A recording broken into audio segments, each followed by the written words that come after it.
Hello and welcome, ladies and gentlemen, Donspektor here, finally with another review for you. And today I have Spinfit. And yes, in this review I will be talking about the famous Spinfit tips. And also, yes, I will be summing up like most Spinfits basically in one review, because there's a bazillion of them. There's the CP100, there's CP360, CP500, CP145, CP155, CP1000 something, and so on. There's like a bazillion Spinfits, and today I'm just summing up all of them, because most of them, again, not all, but most of them are actually relatively similar. And for the case of this review, in particular, I will be looking at the Spinfit CP360 and at the Spinfit CP100, which is basically, where CP360 is basically in CP100, just a bit shorter. So, yeah. And, as general, starting with the introduction, we have to talk about pricing. And unlike the last tips that I looked at, they're like pretty premium offering, like the Asla Crystal for $12.5 per pair. Well, Spinfit usually are not that expensive. They are not the cheapest tips I had. This would probably go to Compli foam tips, which usually are like between $5 and $8 per pair. Really depends on the model and where you get them. And then there would directly be these with approximately $7.5 per pair. And yeah, this is actually a new one because I like them so much that I bought a second set of them because they're really good. To already give you a small spoiler, but more about why and what they can't, we'll be talking later on. So yes, that's basically the gist of it. It's like $7.5 per pair, which is pretty like okayish. And what Spinfits do manage and what they are also advertised for is comfort. And it really depends on the model, but let's just assume you're using this one. It can boost your comfort really tremendously.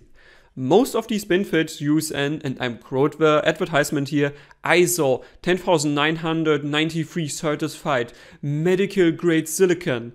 This is probably this is the case, for instance, for the CP1025, the CP100 Plus, and the CP360, but not for the CP100, which I have here. And don't ask me where the difference between CP100 Plus and CP100 is. I have no clue. Judging by the description and the picture, besides the ISO rating, they look pretty much identical to me. But, well, I don't know. Okay, so, continuing. When you talk about comfort, of course, sizing is important. And as you can see, this is SS and S. SS/S. So, means this is very small and small, but usually you can also get them in like M, L, and XL. Not all of them are offered in all variations. So the CP100, for instance, could only find in S, but even then, in theory, they offer S. Like, even if you look at it on the internet, it's pretty difficult to find S. So CP100 are actually stuck with M, and this causes a problem, which I'll talk about later on, but that's when we talk about shaping sound. Because generally, if you get the right sizing, which for me would be here the SS, Spinfits actually can be incredibly comfortable. This is mostly due to their special, I think it's probably patented if I would have to guess, because, well, you patent everything that you want to protect. Their special design, come on, fold up, which you can see here, they come with this additional ring, which then allows the tip to basically swivel like this, like left, right, up, down. Where you want it to swivel, it will just swivel to this exact place. And this then leads to most IEMs that have a longer insertion depth actually fitting much better in your ear, because then this tip can actually conform to the shape of your inner ear canal, which is again like an S shape usually. Not all of them, but mostly it's like S-shaped ear canal. So what this then will do is, it will go in the first, like basically S curvature, and then just bend a bit. And then it will stay there. And it will be incredibly comfy, incredibly safe. And that's what Spinfits do really, really good. Again, of course, assuming you get the right fit. Because this is S, and this is SS. And if you just look at the back, there ain't much of a difference in size. I think it's like 1 millimeter or 1.5, but where SS fits for me with most of my IEMs, S does not. And that then leads to the thing just pushing themselves out of my ears even faster than normal tips and then not staying safe. It's still comfortable, doesn't hurt in any way, but it just doesn't stay as safe as they would. And then we go to the CP100 here, which usually only work for me on short stem IEMs, like really short stem IEMs. And then they work pretty good for me, but then still they push themselves out because, yeah, M's just too big for me. But generally, yeah, they can be incredibly comfortable, which is just due to their nature of the I don't know how this is called, like the cylinder or whatever you want to call it in the middle. And also adding to this factor is, of course, the material, which is relatively thin. I'll talk more about that later on when we talk about isolation. So yes, as a summary for comfort, they can be incredibly comfortable, like really among the most comfortable tips I have worn with some IEMs, with others not so much, but really because, yeah, you can get them in a pretty good amount of sizings, in different lengths, and for different IEMs. Yeah, just finding the right one here and then getting the right size and you will be set. Like, these are really, really comfortable. And in terms of fit, when I had my list done, X elastics, most comfortable, followed by cut foam tips. Like, really, if you cut them just right, they're also really great. Then directly Spinfit on the same level as liquid silicone tips from soft ears. I'll talk about those in my next review. Then crystal tips, and then finally, it's not like finally you're not comfortable. No, all of those tips are pretty comfortable if you get the right size. But just this like extra curvature just works so well with most of my IEMs that I just can tell you, yeah, these are very comfortable and can highly recommend them just for the comfort alone. Okay, next chapter, let's talk about isolation. And I think I can make this relatively short because, yeah, material choice, as you can see, ain't too thick, bro, ain't too thick. And that's also true for the CP100 here. You can see like it's basically same thickness, or maybe very close. Like this looks a tiny bit thicker, but it's basically the same. And that then means you don't get a good insulation with them. Yes, if you insert them, like if you have an IEM that just inserts perfectly, you will probably still having a better insulation just because it has a better like fit for you. But just judging if you have two tips that have the same fit, for instance, let's just assume Final E or crystal tips. If you had the same fit compared to these here, yeah, these will not insulate as good. Just because, yeah, material is pretty thin, and also the ring around here is relatively thin, and yeah, just doesn't insulate as well as other silicone tips would do. It's not horrible because, yeah, you can get a really good fit with those, and you can insulate them a bit deeper, but still isn't too great. So in my artificial scale, which ranges from like 0, which is like basically horrible, like almost no insulation, to 10, which would be very good foam tips. Yeah, Final E, somewhere in the middle, and yeah, G's would just be a tad worse. So just say maybe like something like Final E can manage like 6.5 to 7, or crystal, something like that. Just for silicone tips, right? Foam would be the completely, like the scale is not linear, so foam would just be much better insulation, but yeah. So artificially speaking, this would be like a 6. Like if you have a really good IEM that just works perfectly with it, with a thick nozzle, maybe 6.5, but really insulation is not a strong point of the Spinfit tips. And when we come to the next chapter, which is shaping sound. And yeah, usually I start my reviews with just telling you what the producers, or my shaping sound section at least, what the producers tell you what the tips will do. Problem with these tips is though, there are so many, and every tip tells you something different, but it can do great, what it will do. Like it brings more details, it brings brightness, it makes a heavy bass, it makes stable mids and clear treble. Like there are a bazillion things that they have written here, and basically none of them make any sense. So I will be talking in shaping sound from now on about two different things. The subjective stuff, that means how I perceive the sound changes, and the objective stuff. That means I will have measured all of the tips I will be talking about on two different sets of IEMs, and when I show you graphs and tell you where the differences are, or like just point them out so you can see for your reference. So I will be starting off with subjective. And just as baseline reference, wait, where's my baseline tip?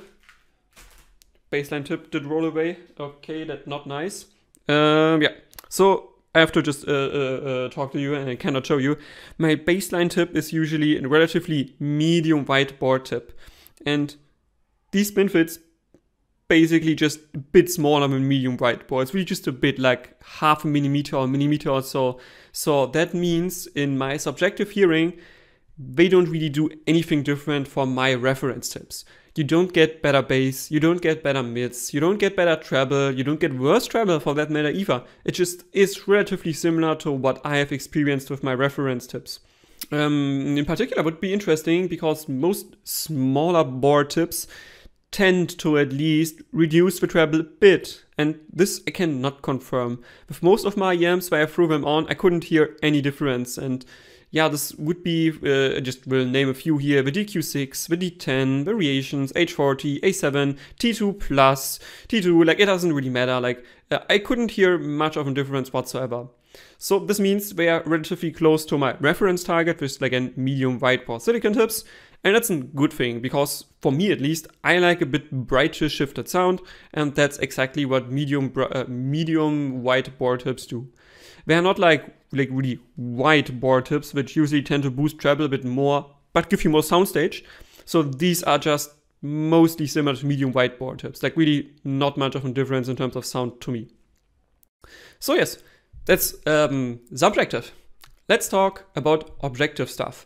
And in my measurements, as I will throw them on now, you will see measurements of the LZ-A7, which is my reference for more like a neutral IEM, and the ISN H40, which is my reference for like an L/ almost like V-shaped IEM. So we just have a bit of a variation to see what the tips do, like the different IEMs, and also different driver configurations.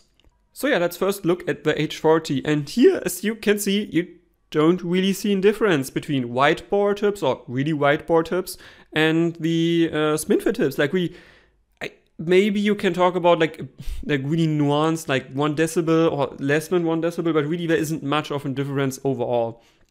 And yeah, that's also what I described before. Like I couldn't really hear a difference between my reference and these tips, which is maybe a good thing, maybe bad, depending on what you look for.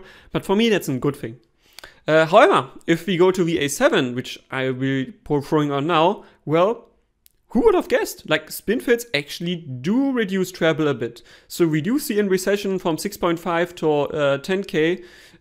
Yeah, it's just not a big recession, like just a small reduction in amplitude, but really in one-on-one comparison to final type E, it gets close. It's not identical, but it gets close to what final E tips would do.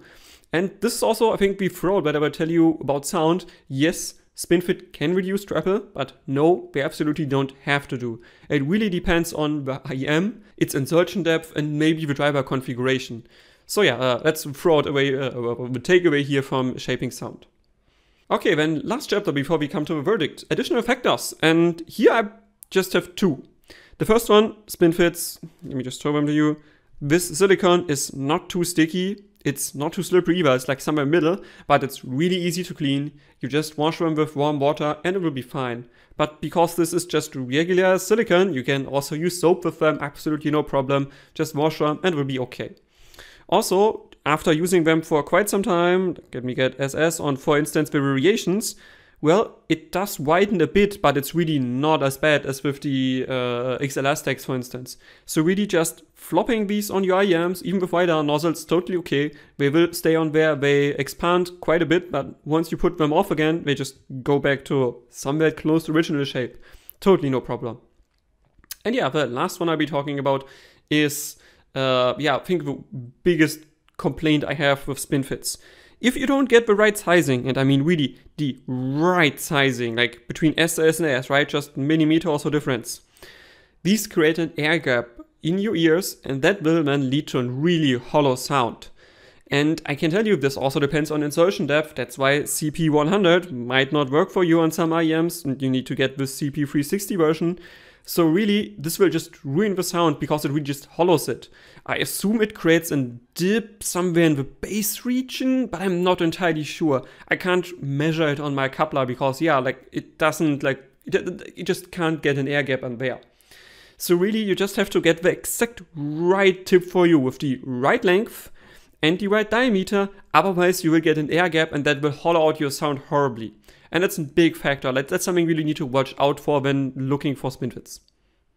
And that brings me already to the verdicts. Yeah, they're not cheap, they're not expensive, but they have a huge potential and comfort. Of course, assuming if you get the right tips for you. And that can be a bit difficult because there are like a bazillion different spin fits and you really need to know what tip you are looking for. Otherwise, you might buy the wrong tip. So that's a bit of a downer here. But generally, if you know what you're looking for and if you know what you need, these are really comfortable, they are not expensive, and they really work with most of the IMs I have. And that's why I can tell you, if you know what exact size and what length you use, well, yeah, Spinfit are a recommendation of me, and I will keep using them because they just work great for my ears. Yeah, and with this, hope you enjoyed it. If you have any questions, if you have feedback, if you have criticism, leave a comment. And with this, Donspektor out.